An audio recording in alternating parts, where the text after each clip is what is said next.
কোনো লেট নাই।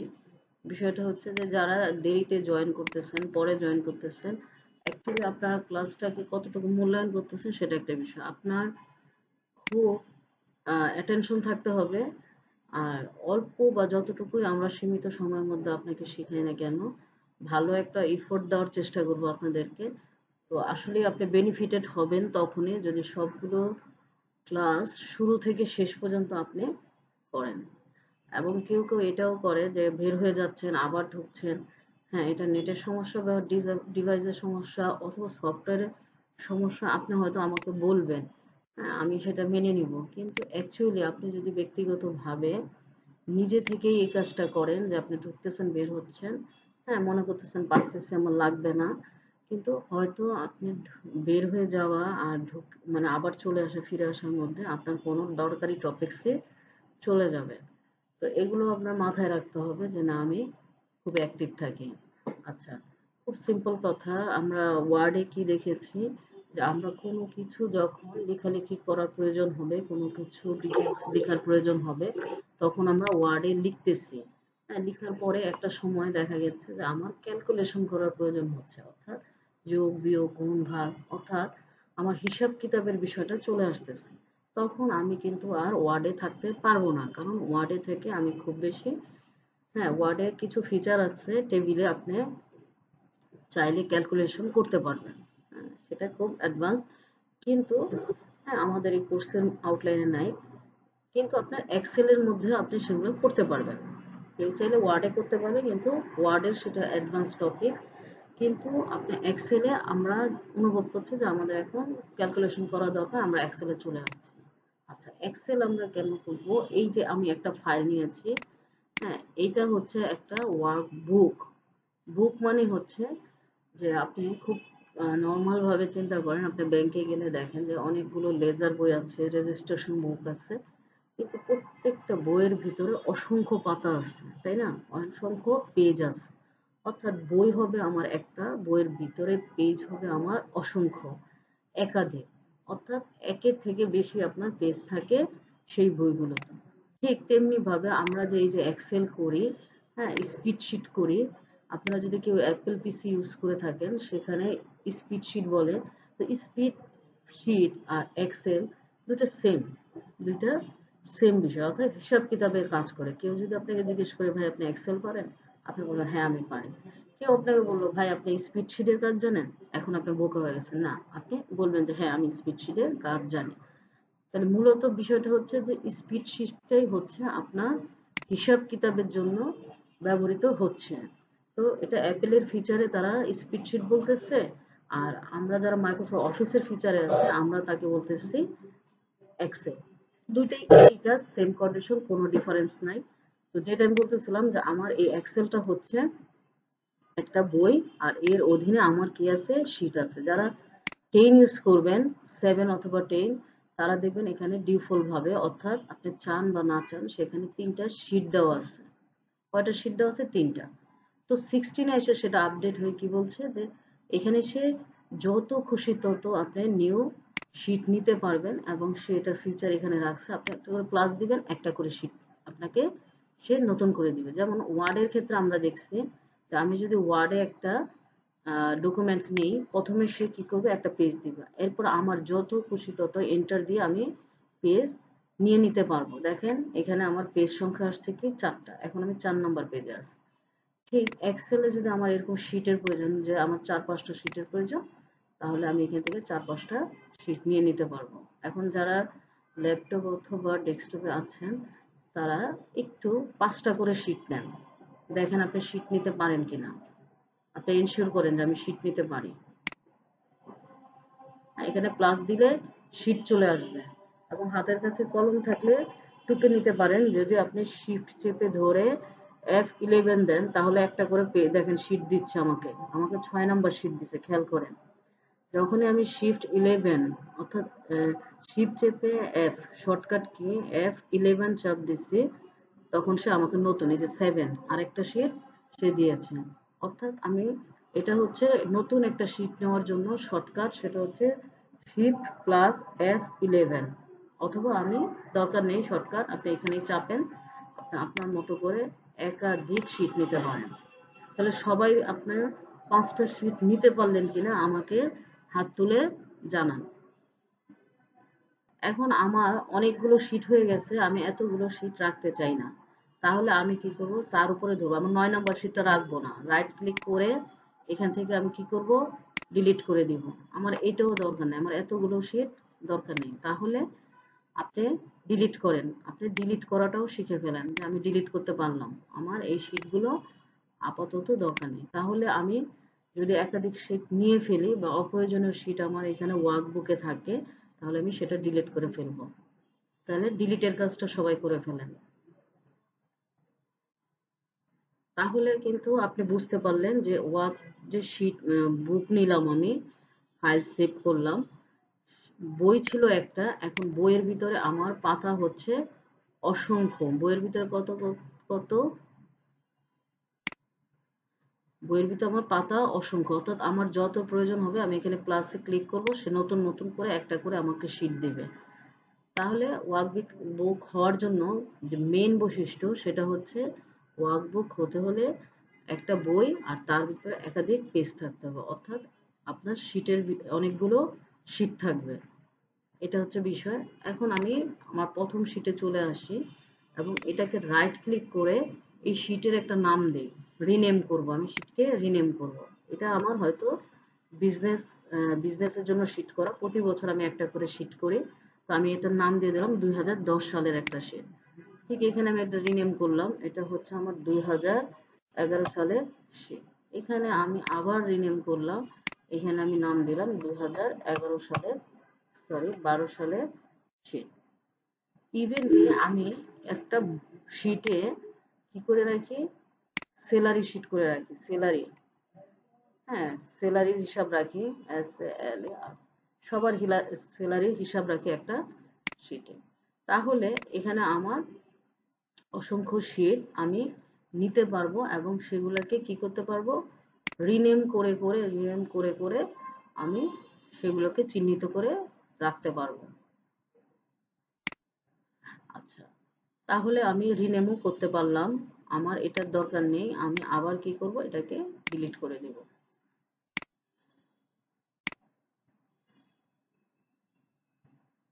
আমাদের এই ক্লাসে জুবাইর হোসেন কয়জন? বারবার আপনি ঢুকতেছেন বের হচ্ছেন। অ্যাডমিন, আমি যেহেতু অ্যাডমিন, আমার বারবার আপনাকে অ্যাড করে নিতেও একটা সময় অপচয় হচ্ছে, ঠিক আছে? আপনি খুবই অ্যাক্টিভ থাকেন, হ্যাঁ এটা করেন না। আচ্ছা এখানে আসেন, থ্যাংক ইউ রাজীব। এখানে আসেন, আমি আগে শেষ করব, তারপর আমি সলভ দিব। এই পর্যন্ত আপনার একটু অপেক্ষা করতে হবে। আবার এখানে আমি রাইট ক্লিক করে এখানে দেখেন ডিলিট, এখান থেকে আমাকে যদি ডিলিট করতে চাই, আমি একটা শীট ডিলিট করব, আমি এখান থেকে ডিলিট করে দিতে পারবো। তাহলে আমার 2010, 11, 12 আর একটা স্যালারি শীট হইল।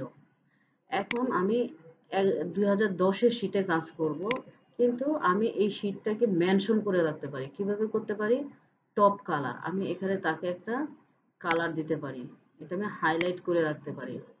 অর্থাৎ এই যে দেখেন ট্যাব কালার, এক একটা কালার দিয়ে আপনি এটাকে সিলেক্ট করে রাখতে পারেন এবং এটাকেও আমি একটা কালার দিয়ে দেবো, এটা হচ্ছে ট্যাব কালার।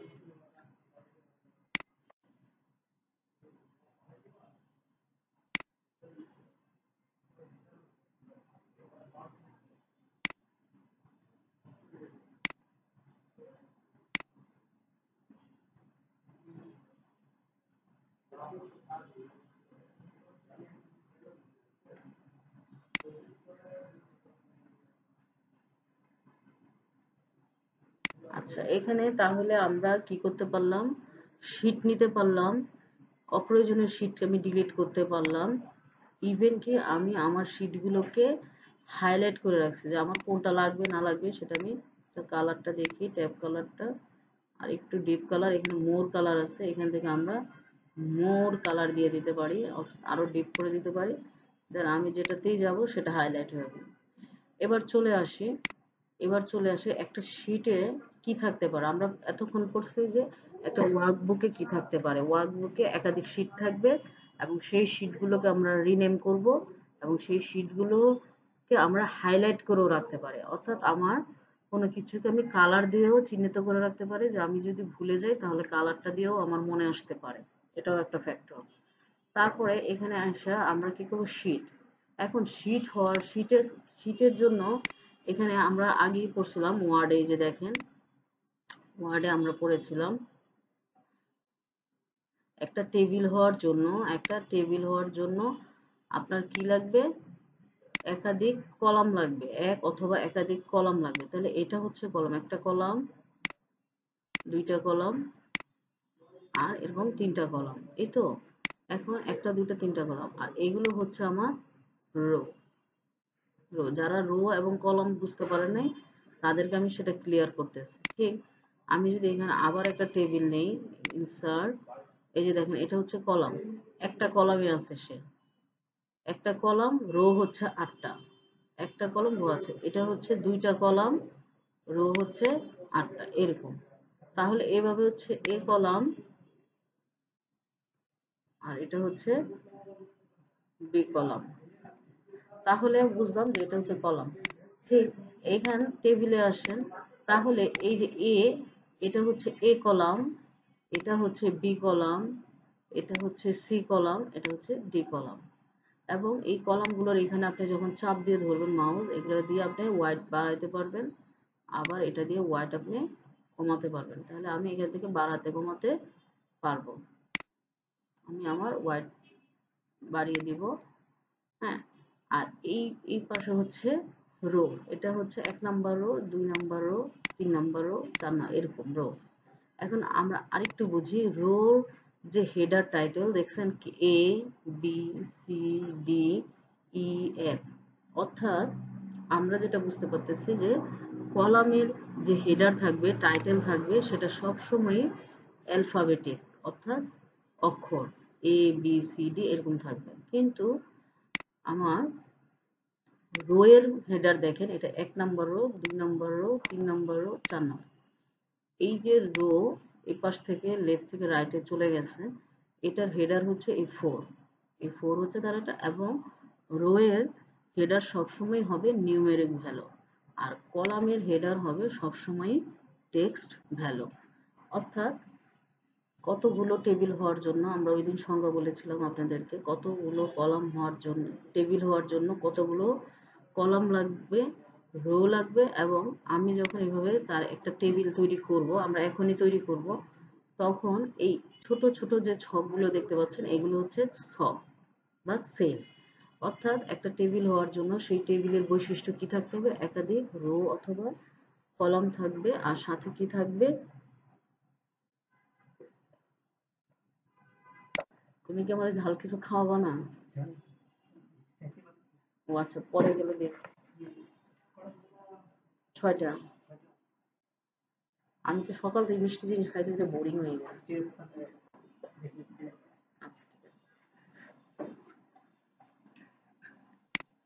তাহলে আমি যদি একটা টেবিল করি, আমার যতটুকু আমি একটা টেবিল করব, তার মধ্যে আমার কি থাকতে হবে, কলাম থাকতে হবে, রো থাকতে হবে, এবং কি থাকতে হবে, সেল থাকতে হবে। এটা হচ্ছে একটা টেবিলের মূল বৈশিষ্ট্য। কখনো যদি আপনারা কোনো ইন্টারভিউয়ে যান, বললেন যে হ্যাঁ আমি অফিস প্রোগ্রামের কাজ পারি, বললো যে হ্যাঁ ভালো কথা, আচ্ছা বলেন তো একটা টেবিলের বৈশিষ্ট্য, টেবিলে কি কি থাকে। এটা ওয়ার্ডে হোক, এক্সেলে হোক, ডাটাবেজেরটা ভিন্ন কথা, সেটা আমরা ডাটাবেজে যখন যাব, অ্যাক্সেসের কাজ করব, তখন সেটা আমরা ক্লিয়ার হব।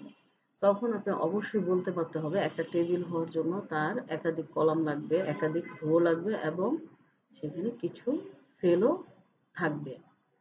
এগুলো টেবিলের বৈশিষ্ট্য। এবং আমরা যেটা জানলাম, কলামের হেডার হচ্ছে অ্যালফাবেটিক, আর রো এর আমি একই কথা বারবার রিপিট করতেছি, এটা হচ্ছে যে আমি ধরে নিচ্ছি যার বেসিক একদমই জিরো, আজকে তার জন্য এটা একটা ভালো একটা ক্লাস, এবং সে যেন বেনিফিটেড হয়, এই জন্য আমি রিপিট করতেছি। আপনারা একবারই সাথে সাথে কনসেপ্ট ক্লিয়ার করে ফেলবেন। এবং এটা হচ্ছে রো এর সাথে নিয়ম। এখন আমি যেই সেলে আছি, সেই সেলটার একটা 4 কোণা বক্সে কি হচ্ছে, সিলেক্টেড হয়ে আছে, এইটা হচ্ছে অ্যাক্টিভ সেল। এবং দেখেন এটার নাম সে বলতেছে A1, এই যে বক্সটা এটা হচ্ছে নেম বক্স। এভাবে আমি যখন টেবিল সিলেক্ট করব, সে এই নেম বক্সে তখন তার শুরুর যে সেলটা, অ্যাক্টিভ সেলটা, তাকে এখানে লোকেটেড করবে। এটা হচ্ছে নেম বক্স। আর এটা হচ্ছে আমার ফর্মুলা বার বা ফর্মুলা বক্স। এটা নিয়ে আমরা ধীরে ধীরে যাব, তখন কাজ করব, আশা করি তখন বুঝে যাবে। আচ্ছা, গেল।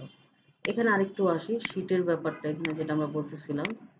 এটা হচ্ছে শীটের কালার করলাম, রিনেম করলাম। এবার আমরা আচ্ছা এখানে একটু লিখি, লিখলে আরো ক্লিয়ার হয়ে যাবে। নেম,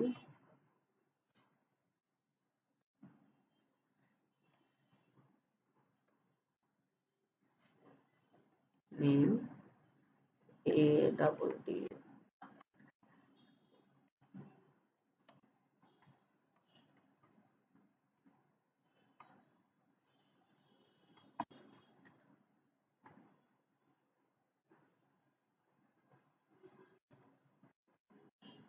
এরকম করে আমরা একটা টেবিল করতে পারি। আপনারাও চাইলে পাশাপাশি করতে পারেন। ট্যাব দিয়ে দিয়ে আপনি পরের সেলে যেতে হলে ট্যাব দিতে হবে। লিজা অ্যাড্রেস দিয়ে দিলাম, খুলনা। তারপর মোবাইল নাম্বার দিয়ে দেই একটা, এরকম। তারপর ইমেলও দিয়ে দেই lz@gcom,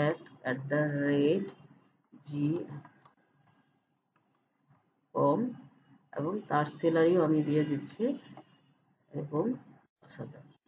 এখন দেখেন ট্যাব দিয়ে আমার সেলগুলো কেন চাপা হয়ে গেছে, তাই না? আমি এটার ওয়াইডটা বাড়ানোর জন্য আমি ঠিক এই দাগ বরাবর যখন মাউস দিব এবং এটা টু হ্যান্ডেলার হয়ে যাবে, দুই পাশে যখন অ্যারো চিহ্ন হয়ে যাবে, তখন আমি চাপ দিয়ে ধরে ছেড়ে দিলেই সেটা জায়গা নিয়ে নেবে, অর্থাৎ বড় হয়ে যাবে এবং প্রশস্ত হয়ে যাবে। আচ্ছা, গেল। এখানে আমি লিখি নাম,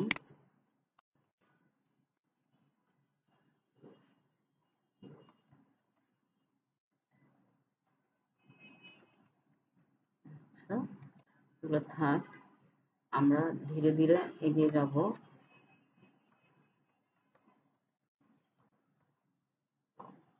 আমি হয়তো কয়েকটা এন্ট্রি দিচ্ছি, আপনারা খুব বেশি না পারলেও মিনিমাম 2টা এন্ট্রি দেন, তাহলে জিনিসটা অনুভব করতে পারবেন। আবার এন্টার দিলে সে শুরুর ঘরে চলে আসছে, এন্টার দিলে শুরুর ঘরে চলে আসবে।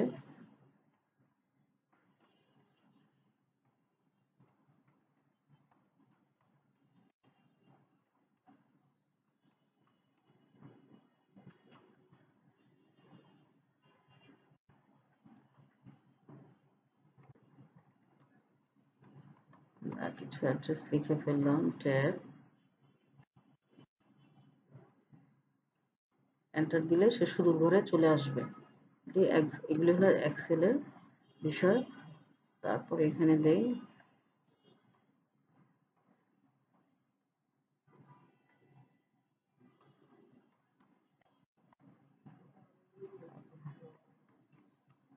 টেলিটক নাম্বারও দিলাম এখানে, এম এন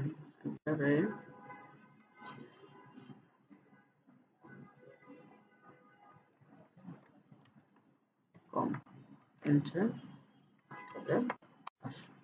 আচ্ছা, আমার একটা টেবিল করা হয়ে গেছে, টেবিল করা হয়ে গেছে। এখন আমরা দেখি এটা একটা এ কলাম, এটা হচ্ছে বি কলাম, এটা হচ্ছে সি কলাম, এটা ডি কলাম, এটা হচ্ছে ই কলাম। এখন আমার মনে হচ্ছে টেবিল করার পরে যে আমার এর কলামের আগে একটি কি দরকার, আইডি লেখার জন্য একটি কলাম দরকার। তাহলে আমাকে নিশ্চয়ই একটা কলাম নিতে হবে। তাহলে আমি এটাকে সিলেক্ট করি। আপনি একদম টাইটেলের মাথায় যখন অ্যারোটা চেঞ্জ হয়ে যাবে, ডাউন অ্যারো হয়ে যাবে, তখন আপনি তাকে লেফট ক্লিক করে আপনি রাইট ক্লিক করেন, দেখেন ইনসার্ট। আপনি ইনসার্টে যদি দিয়ে দেন, অথবা এখান থেকে যদি আপনি ইনসার্ট দেন, না ইনসার্ট কলাম, তাহলে সে দেখেন একটা কলাম দিবে। অর্থাৎ আপনাকে সিলেক্ট করার সময় খেয়াল রাখতে হবে, সব সময় আপনি যাকে সিলেক্ট করবেন তার লেফট সাইডে একটা করে কলাম আসবে। অর্থাৎ আপনি আসলে কলমটা কোথায় চান সেটা আপনাকে অনুভব করতে হবে। তো আমি নেমের রেমের রাইট লেফট সাইডে চেয়েছি, এই জন্য আমি এটা এখানে লিখেছি রোল অথবা আইডি দিয়ে এইটা ফিল আপ করবে।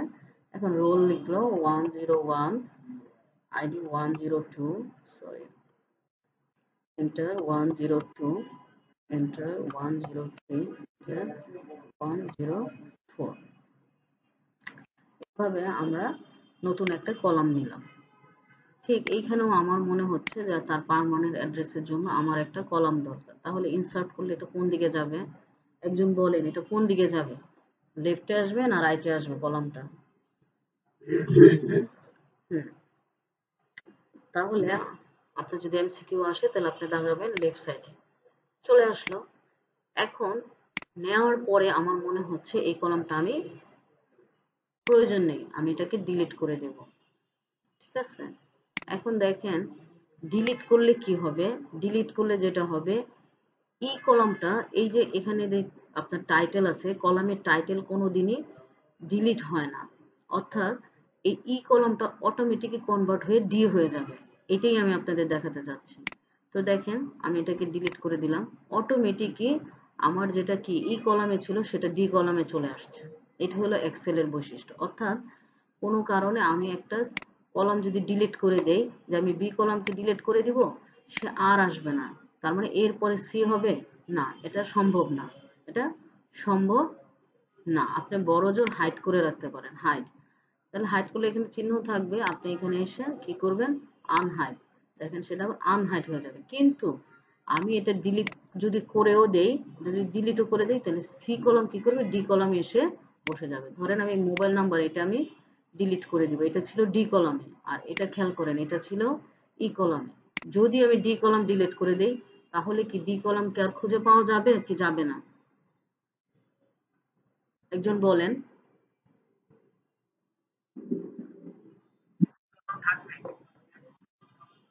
হ্যাঁ, সে ই কলামটা ডি কলাম হয়ে যাবে, এফ কলামটা অর্থাৎ তার রাইট সাইডে যে কলাম আছে তারা পরপর আবার আগের জায়গায় বসে যাবে। অর্থাৎ এখানে যে ডি টাইটেল ছিল এটা হাইড হবে না, বরঞ্চ ডি কলামের ইনফরমেশন গুলো আপনার ডিলিট হয়ে যাবে। এইটা হলো বিষয়। এখানে আমি ডিলিট করে দিলাম। তাহলে দেখেন আমার এই অবস্থা। অর্থাৎ এই কলামটা ডিতে চলে আসছে, এফটা ই তোলা। তাহলে কলাম ডিলিটও করতে পারবেন, আবার কলাম আপনি নিতে চাইলে সেটা ইনসার্টও করতে পারবেন। 1 মিনিট সময় নিয়ে এই কাজটা করেন এবং আমাকে ফিডব্যাক দেন যে ম্যাডাম হয়ে গেছে আমার।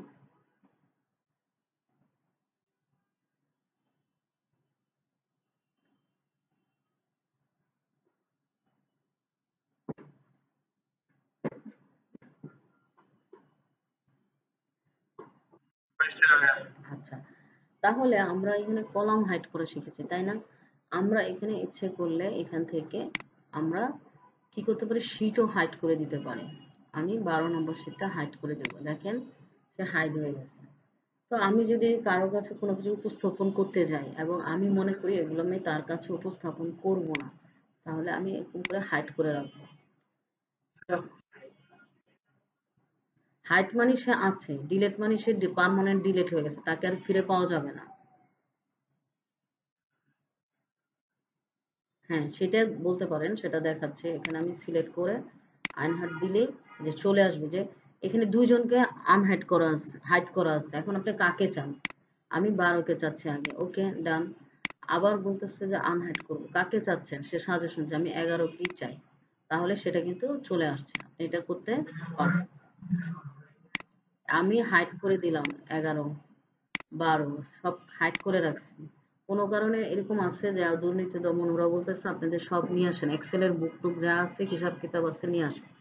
এখন আমরা এগুলো হাইড করে নিয়ে যাব। তো তারা হাইড করে নিয়ে যাবো, এটা হলো একটা অপশন। তা হাইড করে দিলে তো হইলো, তাদেরকে দেখা এটাকে আসলাম। এবার আমার কাজ করার সময় তো এটা আমাকে আনহাইড করতে হবে, তাহলে আমি আনহাইড দিলাম। আমার এখন 2011টাকে দরকার, আনহাইড হয়ে গেল। আবার 2000 আনহাইড করতে যাই, সে আমাকে এরকম যদি আমাকে এখানে 5-10টা থাকে সে সাজেশন দেবে কাকে তুমি আনহাইড করবে। আমার 2টা ছিল, আমাকে সাজেশন দেবে, তাহলে আমি এটা আনহাইড করলাম। আর আমি যদি এখান থেকে ডিলিট করে দেই, তাহলে তাকে আর ফিরে পাওয়া যাবে না। এটা গেল একটা অপশন। ওকে ডান। এবার আসি এখানে আমি এটাকে কি করব? প্রোটেক্টেড করব। দেখেন আমরা তখন শিখছিলাম ফাইল প্রোটেক্ট করা যায়। আমরা এখানে দেখব শীট 1 2 3। ওকে, এখানে আমরা সেল লোকেট করে রাখছি, এরকম লক করে রাখছি। ওকে 1 2 3। ওকে, আমরা এখান থেকে ক্রস দিয়ে বের হয়ে যাব। সে সেভ চাইছে, ওকে সেভ দিয়ে দিলাম, ভালো কথা। আচ্ছা, এখন আমার মনে হলো যে আমার এখন কাজ করে এটা দরকার লাগবে, ঢুকে পড়লাম। ঢুকে পড়ার পরে শীট আসছে, এখানে আমি লিখতে পারবো না। সে আমাকে মেসেজ দিচ্ছে, আগে তোমার ফিল্ডকে তুমি কি করো, পাসওয়ার্ড দিয়ে রিকোয়েস্ট দাও, যদি সেটা তোমাকে ওপেন করে দেয় দেন তুমি সেটা লিখতে পারবো। অর্থাৎ সে আসছে, আমি পড়তে পারবো, কিন্তু আমার অকারণে যদি কেউ আসে সেখানে সে লিখতে পারবে না, লিখতে দিচ্ছে না, কিবোর্ড চাপতে দিচ্ছে না। আচ্ছা, ওকে। আচ্ছা, আগে আমি আনপ্রোটেক্ট করি। আনপ্রোটেক্ট করলে এখানে আমি আবার আমার পাস 1 2 3 দিলাম। ওকে, এখন আমি চাইলে এখানে কিছু লিখতে পারবো। তাহলে আবার দেখেন যে দেখেন নাই। আচ্ছা, এখানে আমার 10 নম্বর সেটে মনে করেন একটা ডকুমেন্ট আছে, এটা আমি চাই যেন হুট করে কারো হাত লেগে নষ্ট হয়ে না যায়। অথবা আমার অবর্তমানে এই ডেস্কেই আমরা দুজন কাজ করি, আমি 6 ঘন্টা আরেকজন 6।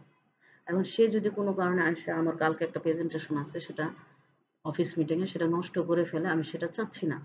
এজন্য আমি এখানে প্রোটেক্টেড করার জন্য জাস্ট একটা শীটকে, এখানে কিন্তু 4টা শীট, কিন্তু এই শীটটা আমার জরুরি। ফাইল খুললে তো আমার মনে আছে, এখান থেকে ইনফো থেকে আমরা ফাইলকে লক করে দেবো পাসওয়ার্ড দিয়ে, মনে আছে? হ্যালো, শুনেন, আপনারা যদি ওইখান থেকে রেসপন্স না করেন তাহলে আমি ধরে নেব যে আপনারা এখানে ভিডিও বা এখানে আপনারা জুমের ক্লাসটা শেয়ার করে ওয়াশরুমে অথবা বাইরে যেয়ে হাঁটাহাঁটি করছেন। এই জন্য আমাকে মাঝে মাঝে আপনাদের নক দিলে অ্যান্সার করতে হবে, এবং সেটাই করবেন উচিত। এখানে আসেন, আমি অনেকগুলো শিট আছে, কিন্তু একটা শিটকে এটা আমার প্রোটেক্টেড মনে হচ্ছে, যে এখানে আমার স্যালারির হিসাব কিতাব বা কোম্পানির লাভ ক্ষতি, এটাতে যেন সে এখানে বসবে, অন্যগুলোতে কাজ করবে, কিন্তু এই শিটে কাজ করতে পারবে না। তাহলে একটা শিটকে আমি ইন্ডিভিজুয়ালি লক করে দিচ্ছি, লক। সে ইনশিওর করতে চায় তুমি কি এটাই করবা, হ্যাঁ আমি এটাই করবো, আমি চাই, আমি লক করে দিতে চাই। আমি এবার বের হয়ে যাব। ওকে, সে চেঞ্জেস, আমি বের হয়ে গেছি। এখন বের হয়ে যাওয়ার পরে আমি কি করছি একটু দেখি। আমি চাচ্ছি আমি চাচ্ছি ওপেন হোক। এখন আমি এটাতে এসে কাজ করব, অথবা আমার অবর্তমানে কেউ যদি এখানে কাজ করতে যায়, এখানে সে সেল লক করা, এখানে সে কোনো কিছুই টাইপ করতে, এডিট ডিলিট কোনো কিছুই সে করতে পারবে না, সে অ্যাক্সেস করতে পারবে। হ্যাঁ, সে যেটা পারবে, এই শিটে এসে এই লেখালেখি করুক, কোনো সমস্যা নেই, এটা আমার দরকারই না। আমরা দুজনেই শেয়ার করে কাজ করি, এটা তো আমরা দুজনে শেয়ার করে কাজ করি, কিন্তু এটা আমার ইন্ডিভিজুয়ালি আলাদা সিকিউরিটি রাখতে হবে, প্রোটেক্টেড রাখতে হবে। তখন আমাকে এখানে ক্লিক করলে এই যে দেখেন, যখন আমরা প্রোটেক্ট করি নাই তখন ছিল, এবার আনপ্রোটেক্ট করবো, মানে আমি তার সিকিউরিটি তুলে দিব, নিরাপত্তা তুলে দিব। ওকে, কিওয়ার্ড দিয়ে দিলাম, বাস। এইবার দেখেন আমাকে লেখালেখি করতে দিচ্ছে, অর্থাৎ এটা সচল হয়েছে। তাহলে এইভাবে আমি কি করতে পারি, আমার শীট ধরে ধরে লক করেও রাখতে পারি, আবার সেটাকে আমি সচলও রাখতে পারি। এখন অনেকে প্রশ্ন করে যে ম্যাডাম, এটা আমি কেন করব বা কি কারণ, আপনার বহু কারণে আপনার লাগতে পারে, সেটা আপনি করতে পারবেন, আপনার একদমই ব্যক্তিগত। ও যেটা বলে যে মানে ফরগেট পাসওয়ার্ড দিয়ে, না, ফরগেট পাসওয়ার্ড দিয়ে এটা খোলা যাবে না। সবকিছুকে ফরগেট পাসওয়ার্ড দিয়ে গুরুত্বহীন ভাবার কিছু নাই। আপনি খুব ভালো করে চিন্তা করেন, আপনার বাসার সিন্ধুকে যে নেকলেস আছে হীরা, ওই সিন্ধুকের চাবিটা আপনি কি ভুলে হারায় ফেলেন এবং ওইটা কি দেখে মানে চিনতে পারেন না, ভুলে যান? তাহলে আপনার পাসওয়ার্ড গুলো, আপনার যেহেতু ইম্পর্টেন্ট জিনিস আপনি পাসওয়ার্ড দিচ্ছেন, সেটা আপনি, হ্যাঁ, আমরা যেভাবে সোহেল রানা যেভাবে আমরা ওয়ার্ডকে প্রোটেক্ট করছি ব্যাক, এই যে ইনফরমেশন থেকে, এখান থেকে পাসওয়ার্ড দিয়ে আপনি ঠিক সেম ভাবে এখান থেকে, হয়তো আপনি ওয়ার্ডের ক্লাস করেন নাই, যারা করবেন না আমি এটাই বলছি যে বিপরীত বিপদে পড়বেন। আচ্ছা, এখানে যেটা বলতেছিলাম, তো ফরগেট পাসওয়ার্ড দিয়ে এটা খোলার কোনো অপশন নেই, অবশ্যই আপনি ছোট একটা পাসওয়ার্ড দিবেন এবং সেটা মনে রাখারও চেষ্টা করবেন। এবার আরেকটু সামনে যাই, সেটা হচ্ছে আমরা হাইড করা শিখলাম, আনহাইড করা শিখলাম। শীট কিভাবে আনহাইড করা যায়, হাইড করা যায়, শীটকে কিভাবে রিনেম করা যায়, শীটকে কিভাবে টেপ কালার দিয়ে হাইলাইট করা যায়, তারপর শিটে কিভাবে প্রোটেক্ট করা যায়, এগুলো সবই আমরা আপনাদেরকে দেখালাম। সাথে সাথে কি দেখালাম, কিভাবে একটা রো নেওয়া যায়, কিভাবে একটা কলাম নেওয়া যায়, কিভাবে একটা রো ডিলিট করা যায়, কিভাবে একটা কলাম ডিলিট করা যায়। ইভেন কি আমি যদি চাই এখানে একটা কিছু লিখলাম, আমি এই সেলটাকে ডিলিট করব, সেটাও আমি এখান থেকে ডিলিট করতে পারবো। সেল ডিলিট, সেলটা ও সেটা, হ্যাঁ ইয়েস ওকে, দেখেন সেলটা আমার ডিলিট হয়ে গেছে। তো আমি চাইলে সেলও ডিলিট করতে পারি। এখন আপনারা 1 মিনিট সময় পাবেন, যে কয়টা আমি টপিকস বলছি একটু নিজের বাসায় আপনার এক্সেল শিটে অ্যাপ্লাই করেন এবং আমাকে মেনশন করেন যে হ্যাঁ ম্যাডাম আমার ওকে ডান, এগুলো হয়ে গেছে আমার। সবাই সবাই করবেন।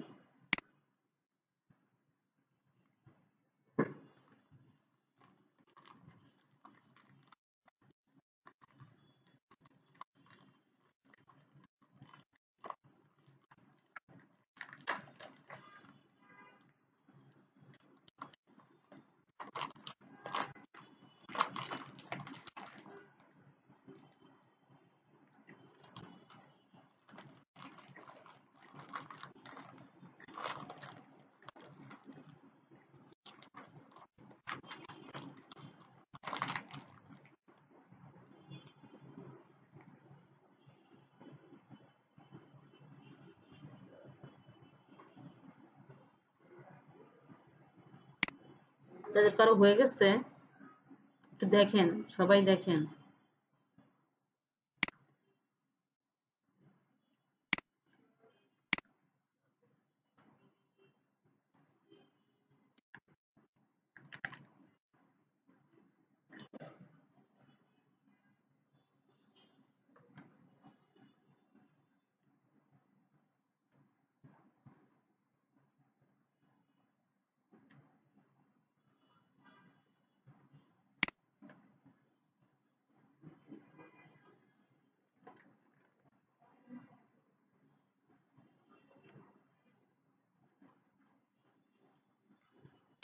আপনাদের ওই দিক থেকে মিউট করে দেন, সাউন্ড হয়। তাহলে আমি একটা একটা টেবিল তৈরি করেছি এবং টেবিলের মধ্যে কিছু ইনফরমেশন দিয়েছে এবং এইভাবে আপনি ড্রাগ করে যে একটা সেলকে ধরে দেখেন আপনার মাউসটা কার্সারটা চেঞ্জ হয়ে গেছে, 4 মাথা হলা হয়ে গেছে। এটাকে আপনি ড্রাগ করেন, এখান থেকে এইভাবে ড্রাগ করে আপনি সিলেক্ট করতে পারেন।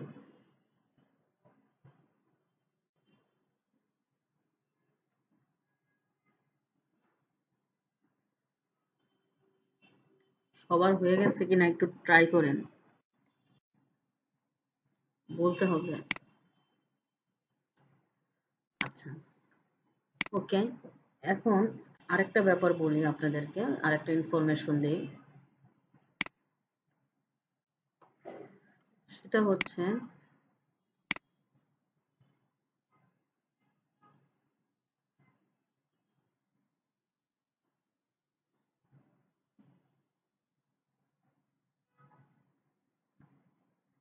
আচ্ছা কোনো কারণে আমার, সবাই শুনি, কোনো কারণে আমার একটা ডকুমেন্টে অনেকগুলো পেজ আছে।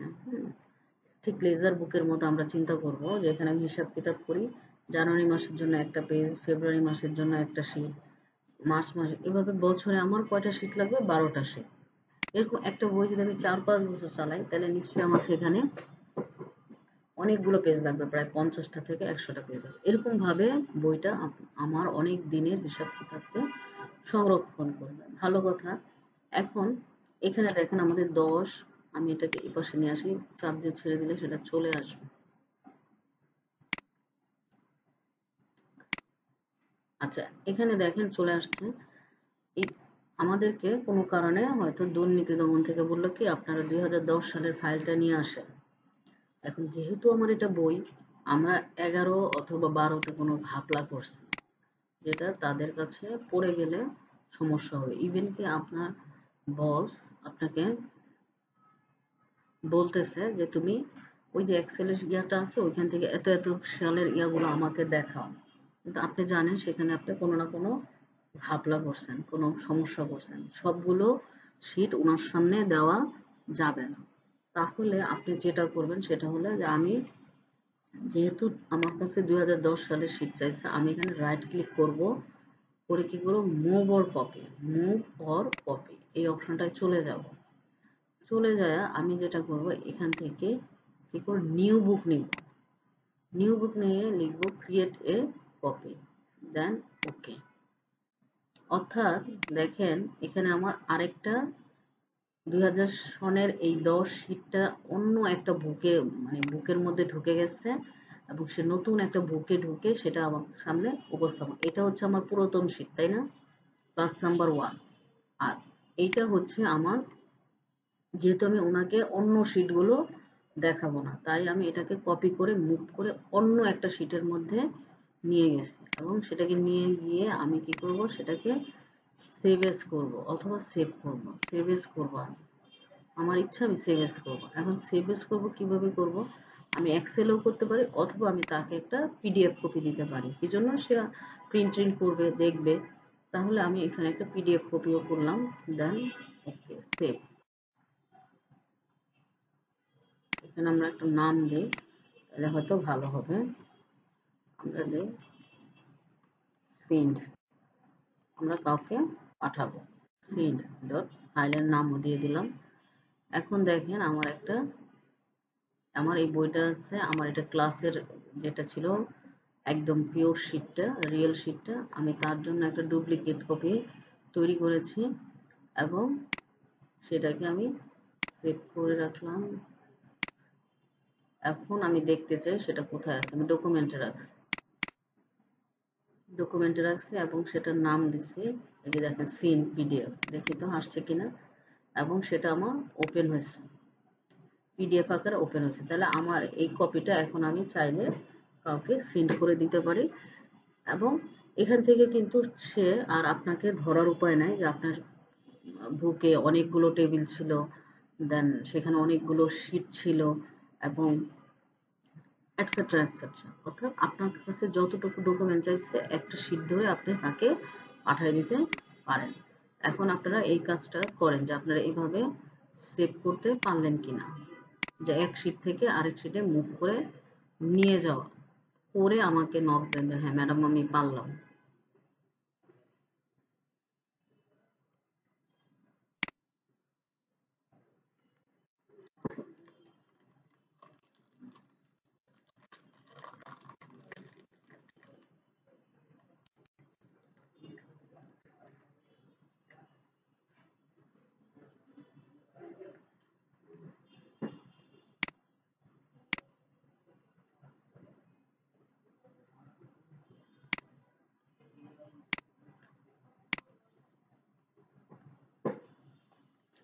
পূজা আপনি দেখেন, আপনি হয়তো খেয়াল করেন নাই, আরেকবার দেখেন, আপনাকে আমি আরেকবার দেখাচ্ছি, ঠিক আছে।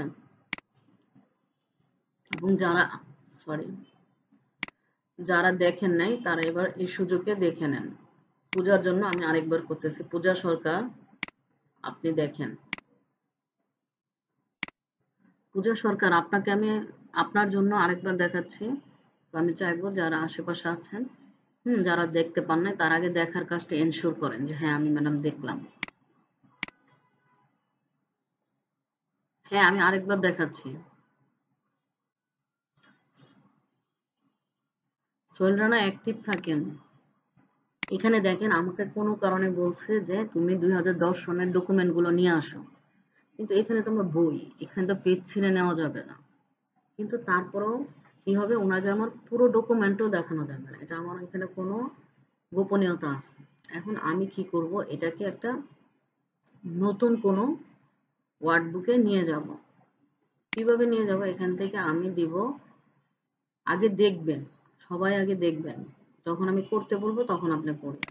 মুভ মুভ করে এখন আমি তাকে কোথায় নিয়ে যাব, মুভ করে আমি চাচ্ছি সে একটা নতুন বইয়ে ওপেন হয়ে সেখানে সে শীট আকারে থাকবে। তারপরে দিলাম ক্রিয়েট কপি, দেন ওকে। এখন দেখেন আমার জন্য সে একটা নতুন বুক করে দিচ্ছে, এটা আমার মেন ক্লাস 1, এবং এটার মধ্যে আমার 4টা শীটই আছে, কিন্তু আমি নতুন করে একটা করছি, এইটা আমি তার কাছে এক্সেল শীট আকারে উপস্থাপন করব। এখন আপনি চাইলে সেভ এস করবেন, অবশ্যই সেভ করবেন। আপনি এক্সেল আকারেও করতে পারেন, এখানে রিনেমও করতে পারেন। আপনি কোনো অফিসে পাঠাচ্ছেন, এখানে আপনি নাম লিখে দিলেন কোনো কোম্পানি, আমরা তাকে এটা পাঠাবো, তাকে আমরা সবগুলো দেখাবো না, শুধু একটাই দেখাবো। ওকে ডান। অথবা আপনি যদি চান এখান থেকে পিডিএফ করবেন, সেটাও আপনি করে দিতে পারবেন, যেটা আমি করেছিলাম।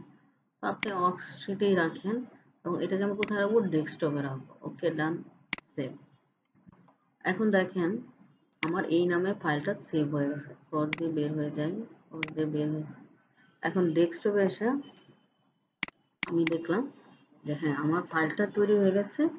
এই ফাইলটি আমি তার কাছে উপস্থাপন করব। কি জন্য করব?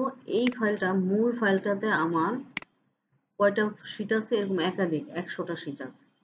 আমি এই 100 শীট তার কাছে উপস্থাপন করতে চাই না। আমি তো চাই তার কাছ থেকে এই গোপনীয়তা রক্ষা করার জন্য আমি কি করব, নতুন ভাবে তার জন্য একটা সেভ করে ওয়ার্কবোর্ডে সেটাকে সিলেক্ট করেছে এবং এটাকে আমি তার কাছে শো করব, উপস্থাপন করব।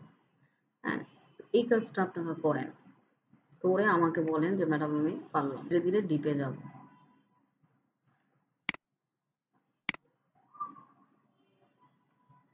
এবার আসেন একটু ঝুমটা দেখি যে কিভাবে ভিউ করতে হবে। এখানে দেখেন একটা ভিউ আছে, সেটা হচ্ছে নরমাল ভিউ, একটা হচ্ছে লেআউট ভিউ, অর্থাৎ আপনি প্রিন্ট করার সময় অথবা সেটা আমরা মডিফাই করব পরে। আরেকটা হচ্ছে যে একসাথে দেখার জন্য, হ্যাঁ, যে এখান থেকে পেজ ব্রেক ভিউ। আচ্ছা, এখানে নরমাল ভিউতেই থাক। এখানে আমরা প্লাস দিয়ে এটাকে বাড়াইতে পারি, বড় করতে পারি, আবার এখানে মাইনাস দিয়ে আমরা এটাকে ছোট করতে পারি। হ্যাঁ, আমরা 100% চাই। ওকে, এটা হচ্ছে স্লাইড বার, আর এটা হচ্ছে এটা স্লাইড বক্স। এখান থেকেও আমরা কি করতে পারি, সে কত পর্যন্ত হাইয়েস্ট করতে পারবে কাস্টম, সেটা আমরা করার চেষ্টা করব। আমরা চাচ্ছিলাম 500। দেখি তারা কি, হ্যাঁ, তারা বলে দিচ্ছে যে তুমি বড় জো সর্বনিম্ন ঝুম 10 করতে পারবা আর সর্বোচ্চ কি করতে পারবা 400। তাহলে আমরা যেটা বুঝলাম যে ঝুম, এক্সেলের ঝুম হচ্ছে সর্বোচ্চ 400, ওয়ার্ডের ঝুম হচ্ছে সর্বোচ্চ 500। 500। আচ্ছা, এখান থেকে চলে আসি। এবার এখানে একটু ভিউয়ে আসি। এই ভিউতে আসলে দেখেন অল অ্যারেঞ্জ, অর্থাৎ আপনি কিভাবে দেখতে চান, পেসকার্ড অপশন। আমার যদি অনেকগুলো শীট থাকে তাহলে এটা বোঝা যায়। তো আচ্ছা, এটা থাক। হোমে আসি। আমরা এবার 11 শীটে আসি। এখানে আসা আমরা একটু আজকে থেকে আমরা অঙ্ক করা শুরু করে দেব। আমাদের অনেক কাজ আছে, সেগুলো পরে দেখব, আগে আমরা অঙ্ক করব। এখানে ধরেন 10 লিখলাম। আচ্ছা, এর আগে আপনাদের একটু দেখাই নিই। এখানে দেখেন, মিউট করে দিলে ভালো হয়, সবাই যার যার অবস্থান থেকে মিউট করে দেয়। হ্যাঁ, সবার সুবিধার জন্য, সবার সুবিধার জন্য। হ্যাঁ, একটু দেখি আমরা।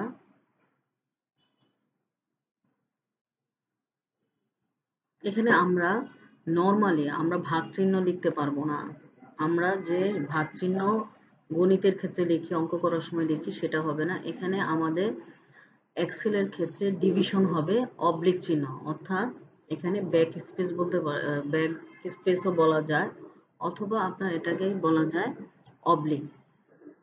এবং এটা আপনার কিবোর্ডের নেম লক অপশনের উপরে আছে। তারপর হচ্ছে মাল্টিপ্লিকেশন, অর্থাৎ গুণ করা। এটা আমি করে দেখাবো, আগে আপনাদের পিকচারটা দেখালাম। গুণ করা, অর্থাৎ 10-এর সাথে 10কে গুণ করতে হলে আমরা ওইভাবে পূরণ চিহ্নটা এখানে ইউজ করতে পারবো না, আমাদেরকে কিবোর্ডের স্টারিক চিহ্ন ইউজ করতে হবে। আর যোগের জন্য যোগের নিয়ম এডিশন এবং সাবট্রাকশনের জন্য মাইনাস, সেই নিয়মই থাকবে। তো আমরা একটা যোগ বিয়োগ গুণ ভাগ করে দেখি। আপনারা নিজেরা নিজেরা যদি কথা বলেন তাহলে কিন্তু আপনাদের জন্যই সমস্যা। সবাই মিউট করে রাখেন। এখানে আমি লিখলাম 20। এবং সবচেয়ে ভালো কথা, আপনারা মনোযোগী হন, এক্সেল কিন্তু খুব সহজ না। যতটা সহজ ভাবতেছেন দেখতেছেন কিন্তু ভুলে যাবেন তত দ্রুত। আচ্ছা, এখানে এক্সেলের সবার, এখানে ডাবল ক্লিক করে আপনি ইকুয়াল সাইন, এক্সেলের নিয়ম হচ্ছে ইকুয়াল সাইন অবশ্যই আপনাকে দিতে হবে। ইকুয়াল সাইন আপনার ফর্মুলা ফাংশন লেখার সময় দিতেই হবে। এই সাইন ছাড়া আপনার কোনো রকম ফর্মুলা ফাংশন যত বড়ই লিখেন না কেন সেটা কাজ হবে না। তাহলে আমরা ইকুয়াল দিয়ে শুরু করলাম এবং আমরা চাচ্ছি এই 10 এর সাথে যোগ করব। 10 আছে কোথায়? এ নাম্বার কলামে 1 রো, A1। তাহলে এখানে ক্লিক করলে দেখেন সে বলতেছে A1। এ হচ্ছে তার কলামের নাম, 1 হচ্ছে তার রো এর নাম। আমরা এখানে একটু বুঝে নেই, এক্সেল সাধারণত ফর্মুলাতে কি তার সেল রেফারেন্সকে চিনে, ওই সেলের নামে ওকে চিনে। ওটার ভিতরে আপনি ভ্যালু কমায়ও দিতে পারেন, বাড়ায়ও দিতে পারেন, কিন্তু সে কি চিনে? রেফারেন্স। আপনি বলে দিবেন যে ওই লোকেশনে আমার নিউমেরিক ভ্যালু আছে, সে ওইখান থেকে সেটাকে তুলে নিবে। ঠিক আছে? তো আমরা এখানে দিলাম প্লাস চিহ্ন, আমরা যোগের কাজ করব। তারপর আমরা চিহ্নায় দিলাম B2। কার সাথে যোগ করবে? B1। A1 এর সাথে কলাম A, রো হচ্ছে 1। কাকে যোগ করবে? Column B, row 1। তাহলে আমাদের রেফারেন্স করা হয়ে গেছে যে তুমি দৌড়ে যাও, কোথায় যাবা? A1 সেলে যাবা, ওইখানে যে ভ্যালু পাবা তার সাথে, আপনারা মিউট করে দেন, আমার ডিস্টার্ব হচ্ছে, এবং B1 সেলে যাও, তার সাথে যোগ করবো। আমি দিলাম এন্টার, দেখেন যোগটা হয়ে গেছে। যোগটা হয়ে গেছে। আপনাদের অ্যাক্সেস করার জন্য সময় দিব। হ্যাঁ, তারপরে এখানে আসি, আবার আমি এখানে লিখলাম 50, নিচে লিখলাম 40। আমি এখানে যোগ করব। তাহলে আমাকে কি করতে হবে? ইকুয়াল সাইন দিতে হবে। ইকুয়াল দেওয়ার পরে আমাকে কি দিতে হবে? রেফারেন্স দিতে হবে। কি রেফারেন্স? F1 ঘর, একে তুমি চিনো, ওইখানে যাই ভ্যালু থাকুক, 1000, 2000, 500 যাই থাকুক, ওটা টানে নিয়ে মাথা ব্যথা না। ওইখানে যাও, ওইখানে গিয়ে দেখো ভ্যালু কি আছে, দেন দিলাম প্লাস চিহ্ন। এবার বলতেছে যাও F2 তে, তার সাথে যোগ করে নিয়ে আসবো, দিলাম এন্টার। তাহলে আমরা রো ধরেও যোগ বিয়োগ করতে পারি, কলাম ধরেও আমরা যোগ বিয়োগ করতে পারি। এবার আপনি এনশিওর করেন যে আপনি যোগের কাজটা করতে, সবাই করেন, সবাই করেন।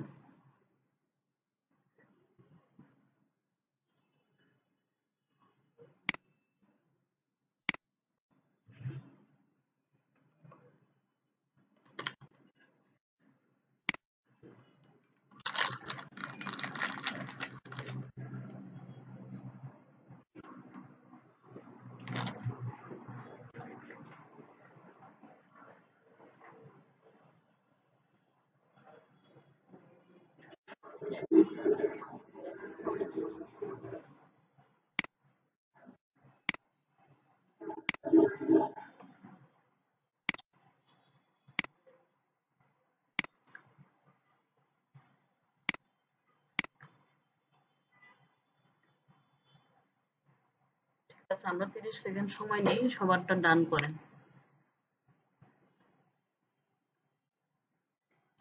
এবার আসি, আমরা কি করব, এখানে আবার করি, খুব ধীরে ধীরে যাচ্ছে আপনাদের সাথে।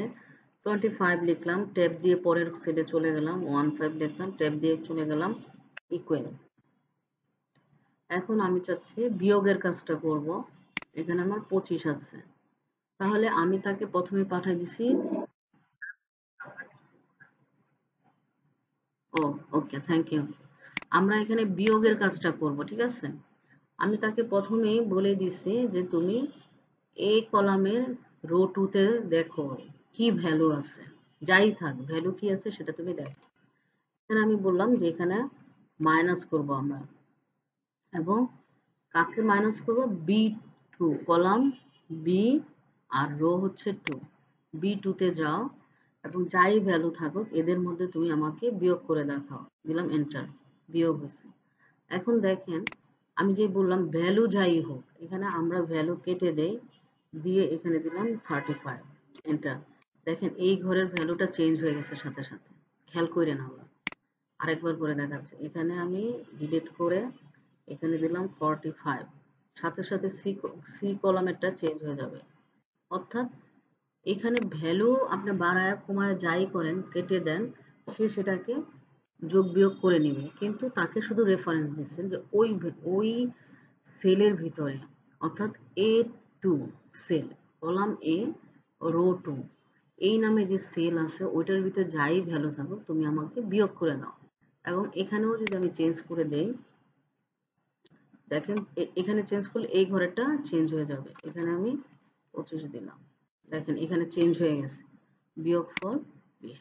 যোগের ক্ষেত্রেও আমি এখানে কি করতেছি, এটাকে বাড়ায় দেই, বাড়ায় কত দেই, 4 দেই, দেখবেন এখানে ইফেক্টটা পড়বে, এন্টার, দেখছেন এখানে 16 হয়ে গেছে। অর্থাৎ এটাকে আপনি ভ্যালু, সেলে শুধু ভ্যালু চেঞ্জ করে দিয়ে শিখছেন, কারণ এর পিছনে আপনার ফর্মুলা অলরেডি দেওয়া আছে এবং বলা আছে ওই রেফারেন্সে যাই থাকবে তাকেই তুমি যোগ বিয়োগ করে দেবে। তাহলে যোগ শিখলাম, বিয়োগ শিখলাম।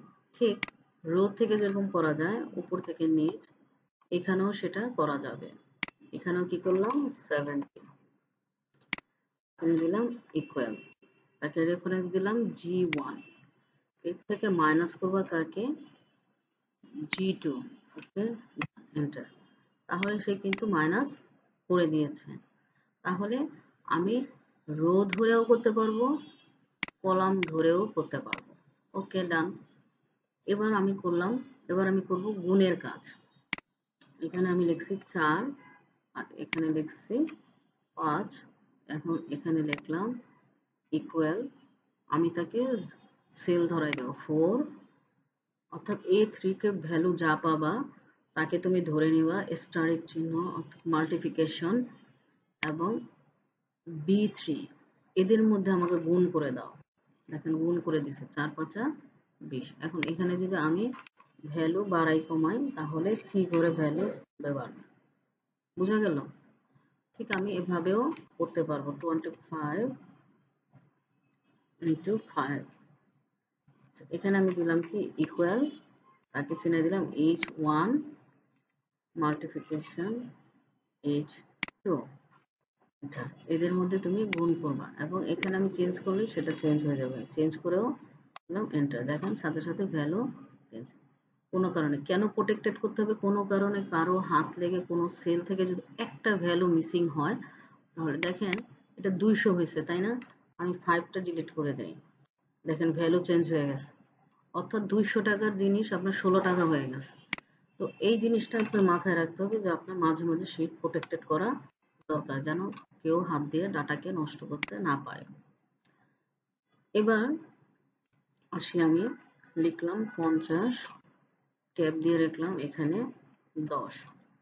এবার আমি করব ভাগের কাজ, ইকুয়াল, কি চিনাই দেবো, সেল চিনাই দেবো, জাস্ট ক্লিক করবেন, দিয়ে অবলিক যেটা বলেন আপনাদের ডিভিশন দিয়ে আমি এটা বলছি যে B4, A4 কলাম থেকে কথা বলবেন না, A1 A4 কলামকে ভাগ করব কাকে দিয়ে, B4 যে ঘর আছে সেটা দিয়ে, এন্টার দিলাম, দেখেন ভাগ করে সে উত্তর আমাকে দিয়ে দিচ্ছে। ইভেন কি এখানে যদি আমি 5 লিখি, দেখেন এন্টার দিলে সেটা, ঠিক এইভাবে আমি আড়াআড়ি করতে পারি, আবার সোজাসুজিও করতে পারি। এখানেও বললাম 6, নিচে 20, এখানে ইকুয়াল, আপনারা মিউট করেন।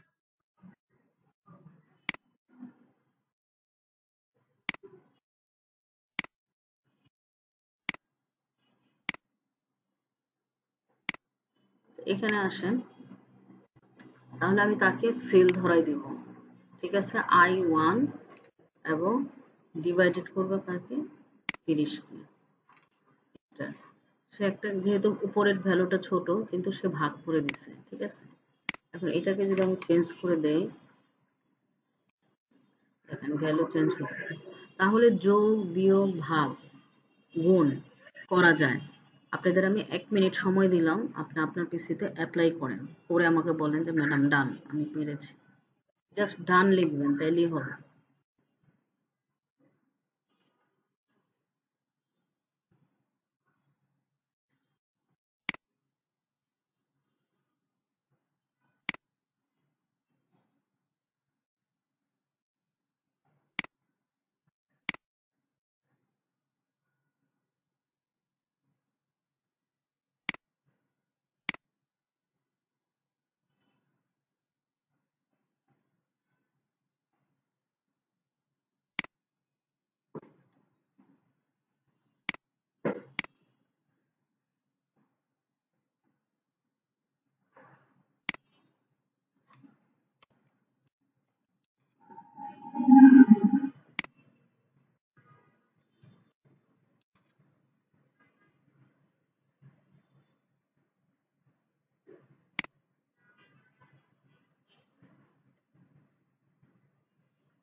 এই সবাই ওয়ার্কটা করো, কাজটা করো, আমি আছি এখানে, সমস্যা নেই।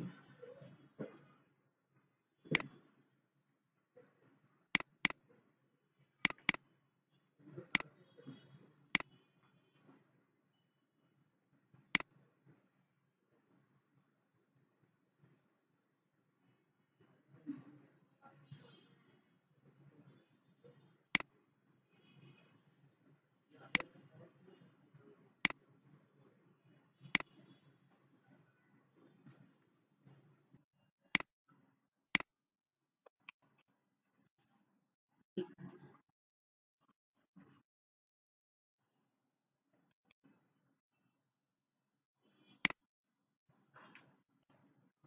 25 মাল্টিপ্লিকেশন এবং এটার সাথে দিলাম পূরণ। তাহলে আমরা বলতে তুমি আমাকে পূরণ করে দাও। এখানে সামের ছোট হাত বড় হাত কথা না, তবে যদি সামটা সান হয়ে যায় তাহলে আপনি আর উত্তর পাবেন না। এজন্য এটাতে সচেতন থাকতে হবে। সেটাও আমি কিভাবে থাকবেন সেটা বলে দিব। তাহলে এখানে এসে আমি কি করব, সাম কি করব, first bracket, last bracket, first ব্র্যাকেটের মাঝখানে আমি কার্সরটা নিয়ে যাব, এটাকে দিলাম, এটাকে আমরা কি করব, ভাগ করব, ভাগের চিহ্ন দিয়ে দিলাম, দেন এন্টার। দেখেন এটাও হচ্ছে সূত্র, এটাও হচ্ছে সূত্র। এখন এই সূত্র লিখতে যে আপনি ভুল টুল করতে পারেন, এজন্য আমরা কি করব, এটা চলে গেছে।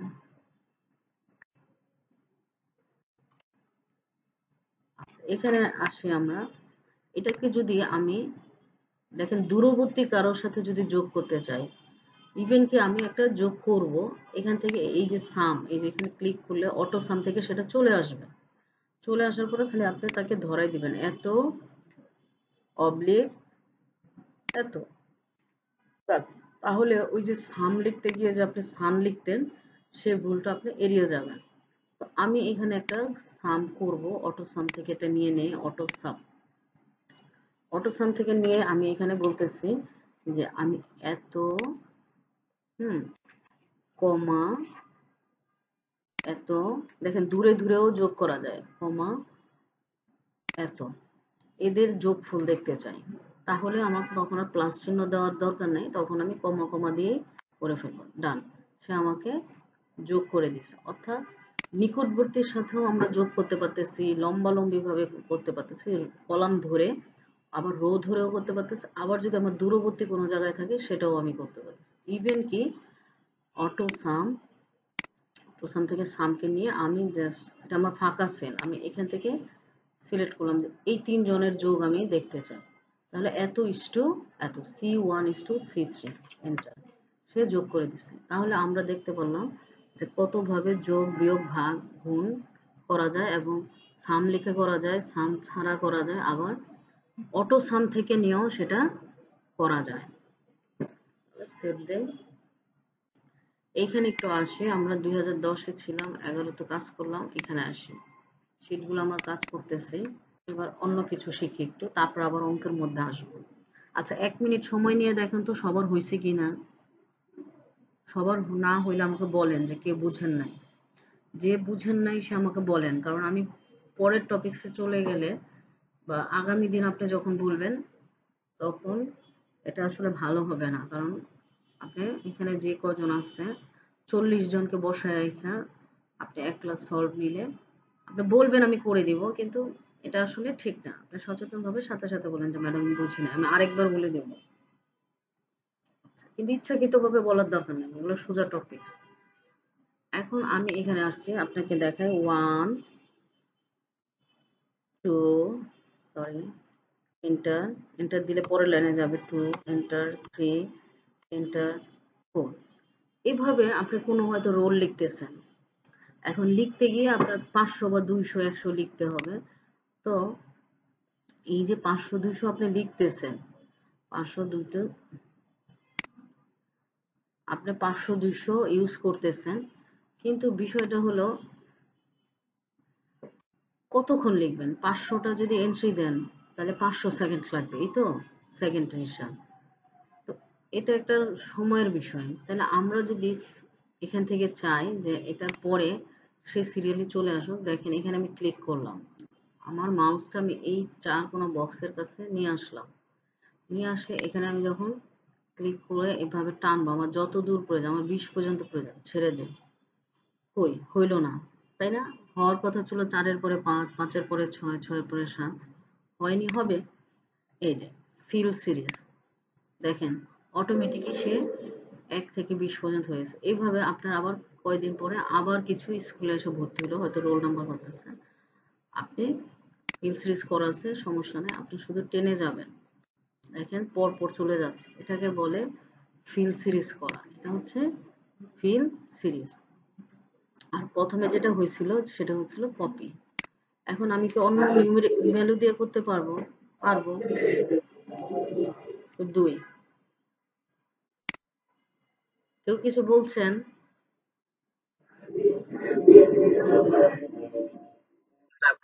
হ্যাঁ, আচ্ছা, ওকে ডান। ওকে ডান, আমরা এটাকে রাখবোই না, যেহেতু আপনারা বুঝেন নাই, এগুলো সব কেটে ফেলে দেবো, যেহেতু আপনারা বুঝেন নাই। এখানে দেখেন আমি 1 লিখছি, এরকম হয় না, বা 101 রোল। মিউট করেন প্লিজ, মিউট করেন। 102, আপনাদের আপনার কথা ভাঙা ভাঙা আসতেছে, হ্যাঁ, আপনি চ্যাটে দিয়ে দেন, আমি চ্যাট কিন্তু দেখতেছি। এখানে দেখেন আমার কোনো কারণে রোল নাম্বার সিরিয়াল 100 থেকে শুরু হয়েছে, বা 101, 102, 103, এভাবে করে একদম 1000 পর্যন্ত লিখবো, এটা কিন্তু ঝামেলা, কতক্ষণ লেখা যায়। হ্যাঁ, আমরা কি করব, আমরা এখানে তাকে টান দিয়ে অটো ফিল করব। এখন মনে হচ্ছে কি সব বসে গেছে না? হ্যাঁ, বসে গেছে। এই কারণে এখানে আমার কপি সেল সিলেক্ট করা, অর্থাৎ সে 1 নাম্বার ঘরকে কপি করে নিয়ে আসছে। তো আমি তো চাচ্ছি সে 1-এর পরে 2, 2-এর পরে 3, 3-এর পরে 4, এভাবে আসবে 101, 102, 103, 104, 105। তাহলে আপনি ফিল সিরিজ দেন, দেখেন অটোমেটিক চেঞ্জ হয়ে গেছে। তাহলে 1 থেকে কিন্তু প্রায় 21 পর্যন্ত চলে আসছে। এটাকে বলে ফিল সিরিজ।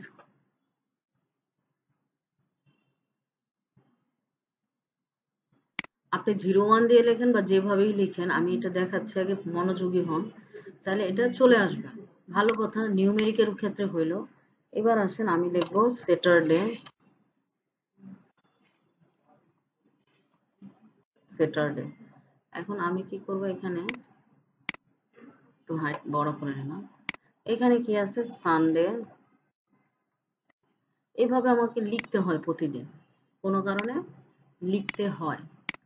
তাহলে আমি কি করব, যে আমার সানডে, মানডে রুটিন করতেছেন বা কিছু করতেছেন, ধারাবাহিক 1 মাসেরটা লিখবেন। তখন আপনি এটাকে টান দিয়ে আপনি ছেড়ে দেন, আমি 20টা করব, 20 দিনের একটা রুটিন করব, দেখেন অটোমেটিক সে নিয়ে নিছে। এবং অবশ্যই যদি না হয় তাহলে দেখবেন যে কপি সেলে থাকলে দেখবেন ওইটা প্রথম কপিটা, সেলটা শুধু কপি হচ্ছে। আর যদি এখানে ফিল সিরিজ থাকে, তাহলে সিরিজ যত দিন আপনি এটাকে টানবেন, সে তত পরে, ফ্রাইডের পরে দেখেন আবার স্যাটারডে শুরু হয়ে গেছে। এটাকে বলে হচ্ছে ফিল সিরিজ। এবার এখানে আসেন, এখানে আসি, এখানে আসি, আমরা ফিল সিরিজে আসি। এখানে এসে আমি করতেছি কি, জানুয়ারি, জানুয়ারি, এন্টার, ফেব্রুয়ারি, এভাবে আমি লিখতে পারি, মার্চ, মার্চ। কিন্তু এভাবে আমার প্রতিদিনই লিখতে হয়। আমি কি করব, সেটাকে অটো ফিল সিরিজ করে দিব। দেখছেন চলে আসছে। যদি আপনার না আসে, যদি কপি সেল সিলেক্ট করা থাকে, তাহলে সেটা কপি হবে, এটা বারবার আসবে, আপনার হয়তো বারবার দরকার। ওকে ডান। যদি আপনার মনে হয় যে না আমার বারবার দরকার না, আমার জানুয়ারির পরে ফেব্রুয়ারি, ফেব্রুয়ারির পরে মার্চ, মার্চের পরে এপ্রিল দরকার, তাহলে অবশ্যই আপনি ফিল সিরিজ করবেন। দেখেন হয়ে যাচ্ছে।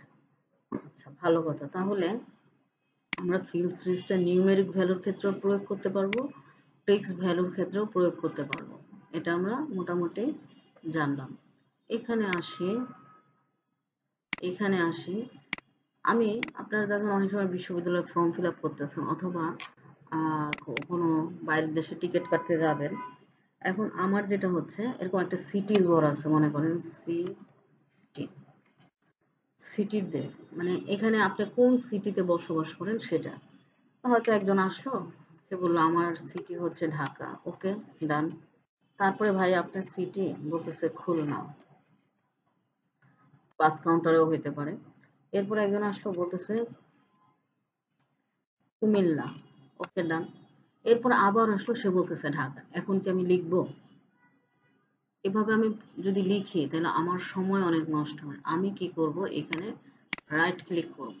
দেখেন রাইট ক্লিক করবো, অ্যাডভান্স কাজ দেখাই দিচ্ছে আপনাদের। আপনারা যদি ইয়ে থাকেন, অ্যাক্টিভ থাকেন, আমি ভালো করেই আপনাদের ইফোর্টটা দেওয়ার চেষ্টা করব। এই যে দেখেন পিক ফ্রম ডাউন লিস্ট, দেখেন এই উপরে যা যা লিখছে এগুলো চলে আসছে না। অর্থাৎ একবার করে যদি মিনিমাম লেখা হয়ে থাকে সেটা আমি আর দ্বিতীয়বার লিখবো না। আমার সময়ের দাম আছে, আমি সময়টা বাঁচানোর চেষ্টা করব। তাহলে আমি বললাম ভাই আপনি কোন জায়গার টিকিট নেবেন, উনি বলছে খুলনা, ওকে ডান খুলনা। তারপরে একজন আসছে, আমি আবার রাইট ক্লিক করলাম। আমি যে ভাই আপনি কোন জায়গায় যাবেন, কোনটা টিকিট দেবো আপনাকে, বলছে আমাকে কুমিল্লার দেন, ওকে ডান কুমিল্লা।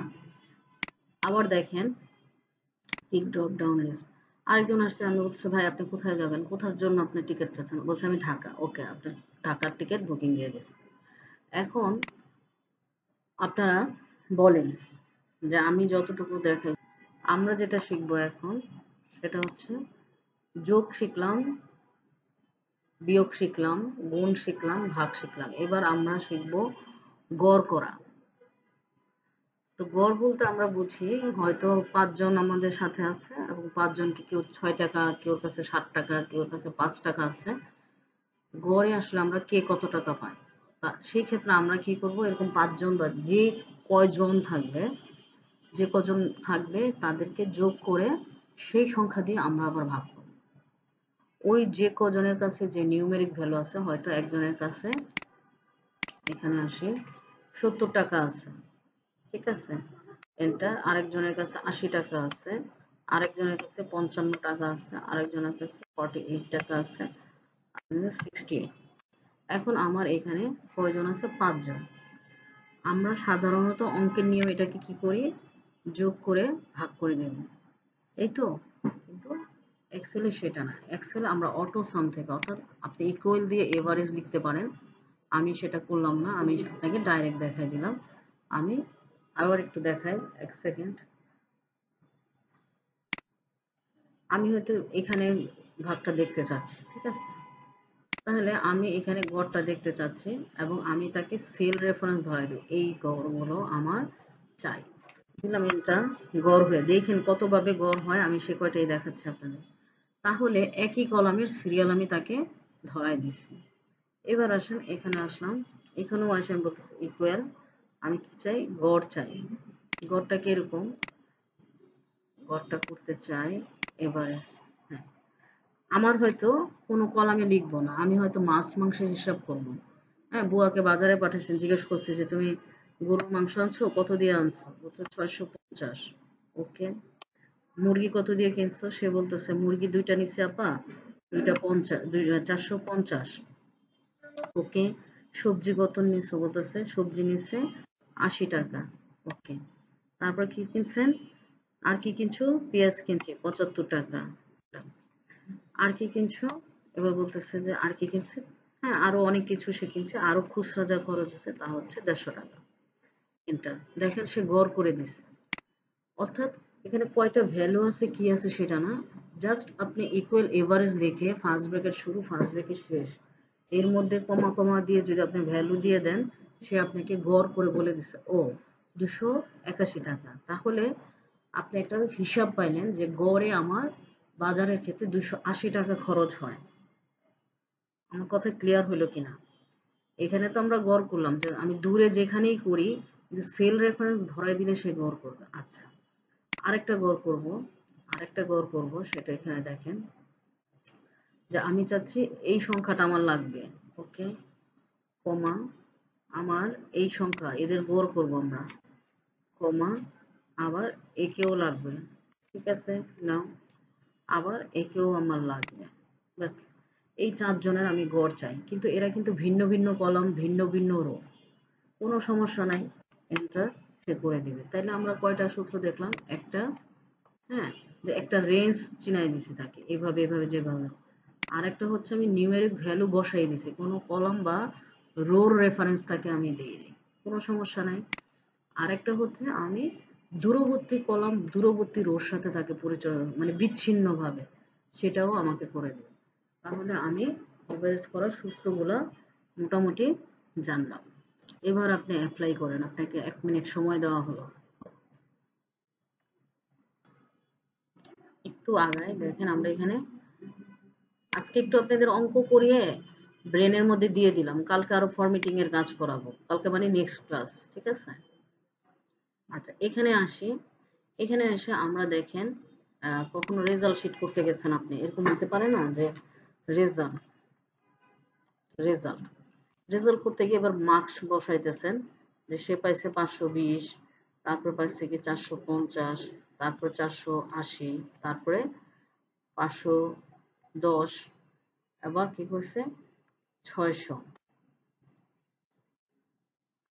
585, আবার কি পাইছে 385, আবার কি পাইছে 75, এন্টার। সরি একটু আপে যাব, ব্যাক স্পেস, 557। এখন এভাবে তো আপনি 100 জনের রেজাল্ট করছেন। এখন আপনি চাচ্ছেন এখান থেকে তো মনে হচ্ছে দেখার কোনো সমস্যা নাই। আচ্ছা ফাইল সিরিজ সোল্ডারের লাস্টে এখন দেখেন এখানে আমি করব কি ম্যাক্স, একটু লিখে নিচ্ছি, ক্যাপশন করে নিচ্ছি ম্যাক্স। এজন্য এখানে আমি যদি ইকুয়াল লিখি বা এখান থেকেও আমি নিতে পারি ম্যাক্স, ম্যাক্স চলে আসছে। তার মানে আপনি এখানে জানতে চাচ্ছেন যে এই যে 100 জনের রেজাল্ট হলে এখানে সবচেয়ে বেশি নাম্বার কে পাইছে, এখানে সবচেয়ে বেশি নাম্বার পাইছে, আমরা এই দুটোকে কালার করেও দিতে পারি।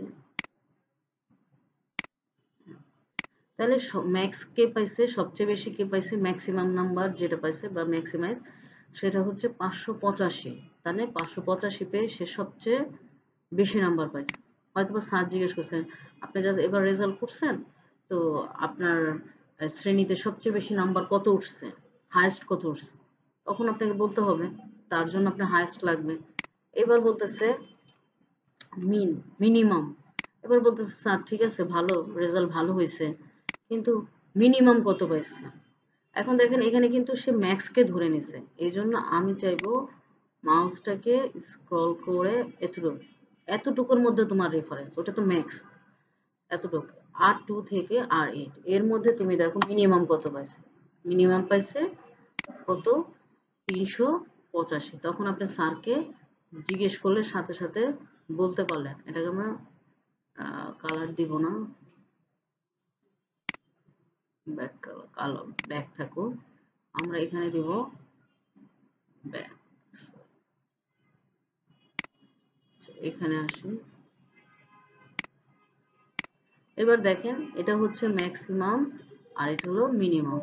তাহলে আপনার যদি ডাটাতে কোনো সময় হ্যাঁ খুঁজতে চান যে মিনিমাম কে পাইছে ম্যাক্সিমাম কে পাইছে, ইভেন কি আমরা করোনার জন্য টাকা তুলতেছি, কে কত দিবে সেটা আমাদের সুনির্দিষ্ট না, যে যা দিবে তাই আমরা নেব। এরকম যদি আমরা ফান্ড করি তাহলে আমরা এখানে চাচ্ছি টাকা তুলতেছি এরকম, হ্যাঁ টাকা, হ্যালো, এখানে দিলাম, কেউ দিছে 548 টাকা, কেউ দিছে 550 টাকা, কেউ দিছে 650 টাকা, কেউ দিছে 1020 টাকা, কেউ দিছে 1000, এরকম এরকম কিছু ভ্যালু, আবার এরকম কিছু ভ্যালু, এই তো হইলো যে যা পারছে দিছে। এখানে আমরা যদি ম্যাক্স করে আপনারা মিউট করেন, যারা মিউট করবেন না তাদেরকে আমি যদি ইয়ে করে দেই যে সাখাওয়াত সাহেবের মতো, তখন আমাকে বলতে পারবেন না, কারণ এটা আপনার অসাবধানতা, আমরা কোনো রকম ডিস্টার্ব মেনে নিব না। তাহলে এখান থেকে আমি জানতে চাই সবচেয়ে বেশি টাকা কে দিচ্ছে, সে বলে দিচ্ছে যে ম্যাক্সিমাম যে টাকা উঠছে সেখানের মধ্যে সবচেয়ে বেশি যে দিছে সেটা হচ্ছে 1452 টাকা হচ্ছে একজন দিয়ে আগায় আছে, ঠিক আছে। ঠিক আমি চাচ্ছি মিনিমাম, আমি দুইবার দেখাই দিচ্ছি আপনাদের, কেন দেখাচ্ছে আমার বলে দিতে হবে, তাকে রেফারেন্স দিতে, এর মধ্যে দেখো ওই হলুদটা তো ম্যাক্স, ওটা দেখলে তোমার লাভ নেই। এটা দেখো, এবং মিনিমাম বলে দিছে 548 টাকা, এটা হচ্ছে মিনিমাম।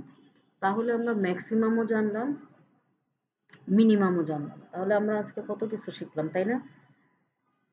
হয়তো আপনারা পারতেন। এখন বলেন কার কোন কোন জায়গায় সমস্যা হচ্ছে। আর সবার আগে আপনারা করেন, 1 মিনিট সময় নেন, আগে কাজগুলো শেষ করেন, 1 থেকে 2 মিনিট শেষ করে একটা রিভিউ দেন যে হ্যাঁ আমি সবগুলো বুঝছি, যোগ বিয়োগ গুণ ভাগ এভারেজ গড় ম্যাক্সিমাম মিনিমাম। অনেকগুলো অঙ্ক করাইছে, এগুলো আপনারা বাসায় বসে বসে করবেন, আপনাদের হাতে সময় আছে একদিন।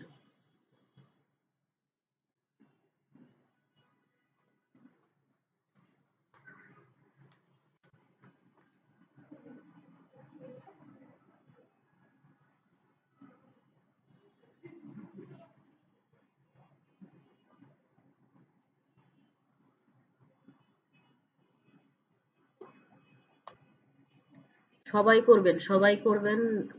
1 মিনিট কেন, 2 মিনিট সময় দেন, কারণ আমরা ক্লাস, হ্যাঁ, এগিয়ে গেছি মোটামুটি। এখন আপনারা করে ফেলেন।